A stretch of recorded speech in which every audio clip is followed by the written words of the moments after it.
Le Seigneur a pour nous les projets de paix, de bonheur, de la vie. Dieu veut que nous puissions vivre, que nous puissions conquérir le monde par l'œuvre de la foi, en le faisant pleinement confiance. Ce n'est pas en vendant l'âme au diable. Bien-aimé, le monde que tu vois là passera. La parole de Dieu ne passera pas. Les enfants de Dieu peuvent mourir aujourd'hui, mais la Bible dit au son de la trompette, ils ressusciteront en premier pour une résurrection de vie et non du jugement. Garde ta foi, garde ta confiance que tu as envers le Seigneur. Il te donnera tout ce que ton cœur désire. C'était la pensée que j'avais dans mon cœur ce matin pour toi. Que le Seigneur te bénisse et qu'il comble ton cœur de joie et de paix, de stabilité. Je suis dans la joie parce que j'aime le Seigneur. C'est-à-dire, c'est à cause des immeubles, des belles voitures comme celle-ci, dont nous sommes en train de voir une belle Prado, nouvelle version. Voilà.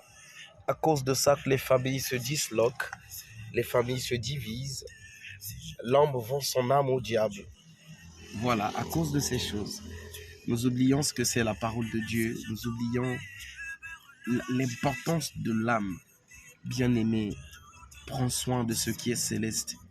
Prends soin de ce qui est spirituel. Tout ce qui est charnel physique passera. Tout ce qui est charnel physique sera détruit et renversé. La Bible dit qu'il ne, dans Matthieu 24, qu'il ne restera ici pierre sur pierre qui ne soit renversée. Lorsque les disciples faisaient remarquer au Seigneur le beau temple qui brillait avec de l'or. Prends soin de ton âme. C'est ton âme qui est plus précieuse aux yeux de Dieu.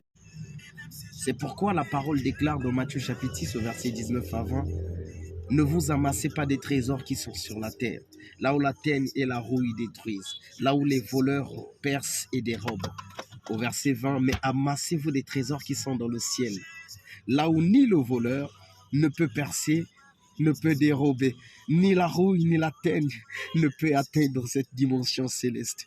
Préserve ton âme, que les biens de la terre ne te paniquent pas, mon bien-aimé. C'est vrai, nous en avons besoin. La Bible dit tout concourt à ceux qui aiment Dieu.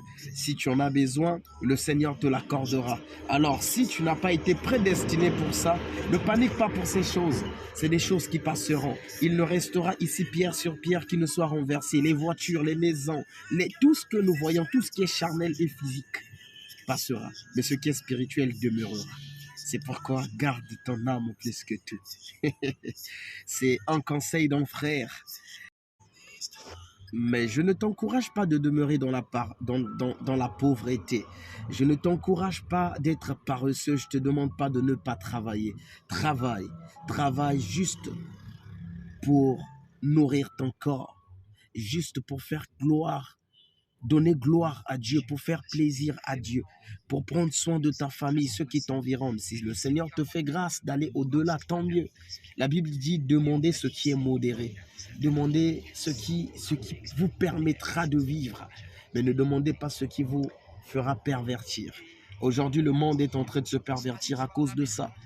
Les hommes qui étaient intègres aujourd'hui à cause de l'argent, Salmon qui a commencé avec une seule femme, on a fini avec 1000 à cause de la gloire et l'argent. C'est pourquoi c'est mieux d'aspirer à ce qui est modeste, à ce qui est modéré. C'est ce que le Seigneur veut. C'est pourquoi il dit, cherchez premièrement le royaume de Dieu et la justice et toutes ces choses. Cherche premièrement le royaume et la justice de Dieu et toutes ces choses te seront données par-dessus. Déclare Matthieu chapitre 6, le verset 33. Celui qui l'a dit, c'est le Seigneur Jésus-Christ. La Bible dit toujours dans le même chapitre qu'il connaît de quoi nous avons besoin. Il dit, ne vous lamentez pas de ce que vous allez manger, de ce que vous allez vêtir, de votre propre vie, de votre famille, car votre Père Céleste sait de quoi vous avez besoin. Ce que tu as à faire, c'est de te conformer à la parole, c'est de faire confiance en Dieu. Et lui-même, il ouvrira les écluses des cieux à ta disposition, car il connaît ce que tu veux, ce que tu cherches. J'ai dit, bien-aimé, n'aspire pas à la pauvreté, mais aspire à ce qui est modéré, ce qui est modeste. C'est ce que le Seigneur désire. Que le Seigneur te bénisse, qu'il te renouvelle l'intelligence, afin que tu comprennes ce que je suis en train de dire. Merci.